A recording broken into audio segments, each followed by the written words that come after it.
der? Jeg har sådan en ting ned.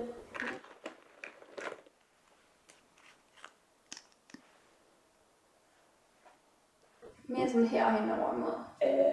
Nu skal du mere til venstre. Der.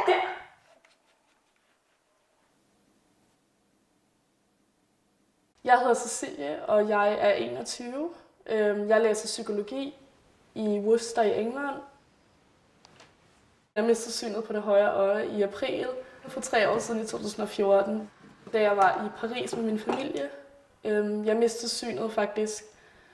Det var lidt underligt, men jeg sad inde på et hotelværelse med nogle fra min familie, og så fik jeg faktisk en flaske i øjet ved et uheld. Jeg kan bare huske, at det skete, at jeg forstod slet ikke, hvad det var. Jeg kan huske, at jeg skreg, og jeg kiggede ind i spejlet. Jeg kunne ikke se noget på øjet, det var helt sort. Så jeg kom på hospitalet i Paris, hvor de opererede mig, og så sagde de faktisk, at de kunne ikke redde mit syn. Men så da jeg kom hjem, så var jeg sådan, okay, du kan ikke se på det ene øje.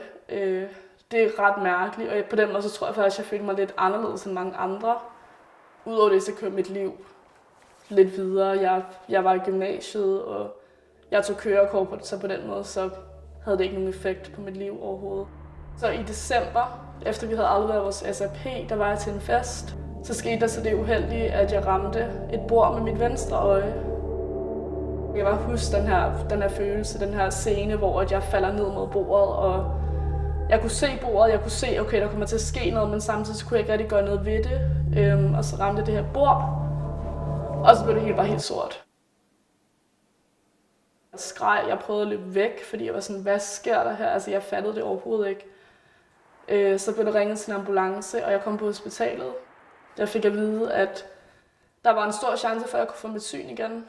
Men samtidig så havde jeg den her følelse inde i kroppen af, okay, det her det er sket før. Jeg vidste, hvad proceduren var. Jeg vidste, hvad der kom til at ske. Så jeg kom hjem hen over juleferien og holdt jul sammen med min familie. Og det var selvfølgelig rigtig mærkeligt hen over julen at skulle sidde og vente på den her operation, fordi julen, det er meningen, der skal være glæde forbundet med det. Men samtidig var det rigtig svært at lige pludselig skulle sidde og spise julemiddag, uden at kunne se noget og spille parkeleje og sidde sammen med min familie. Med den her tanke om, okay, måske kommer det aldrig nogensinde til at blive anderledes.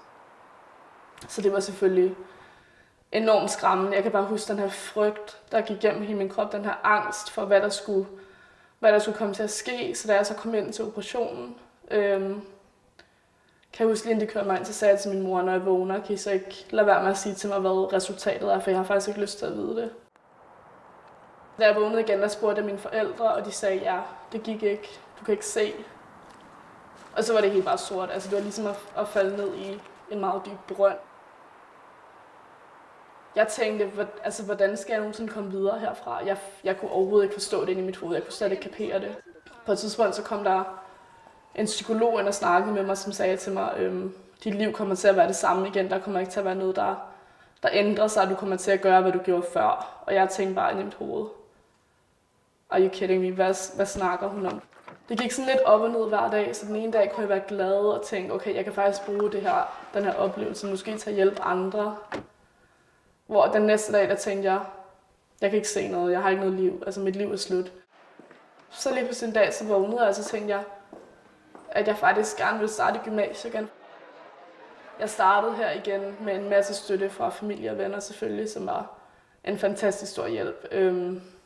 Når jeg skulle have læse noget op i timerne, eller jeg skulle skrive opgaver, eller jeg skulle fra rum A til rum B, så var de der altid. Så brugte jeg også teknologi, så jeg kunne bruge Voice over på min computer. Så den kunne læse op, hvad det ligesom var, der var på skærmen og på min telefon og sådan nogle ting. Så det var også en rigtig, rigtig stor hjælp. Kan man så diktere?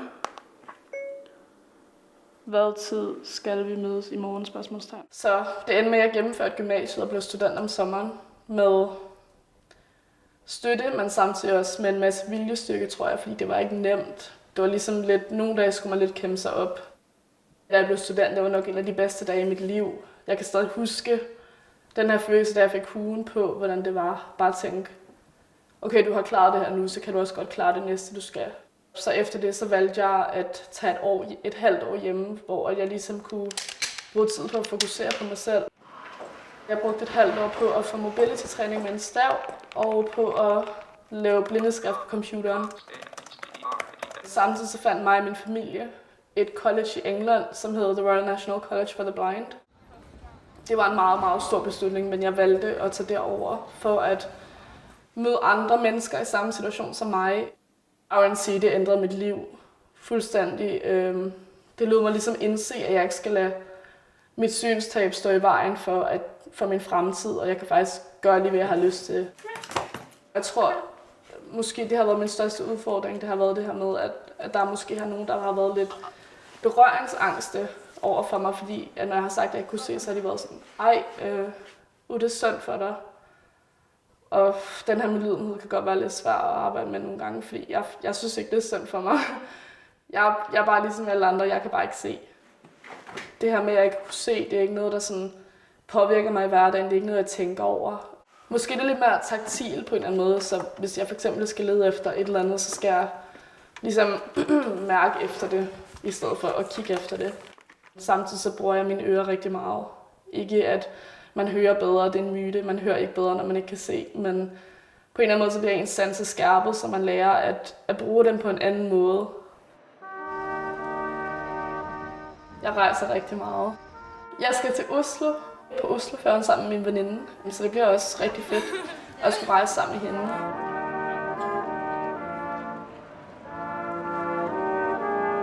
Fordi jeg også har set meget af verden, der jeg kunne se, så kan jeg stadig danne de her billeder, som jeg sagde før, inde i hovedet af, hvordan ting ser ud.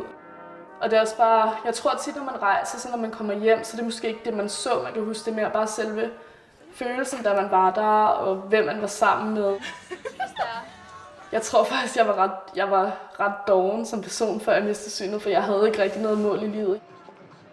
Da jeg så mistede synet, så var det, at jeg indså, at psykologi var mega spændende. Jeg læste faktisk i 3.G i gymnasiet.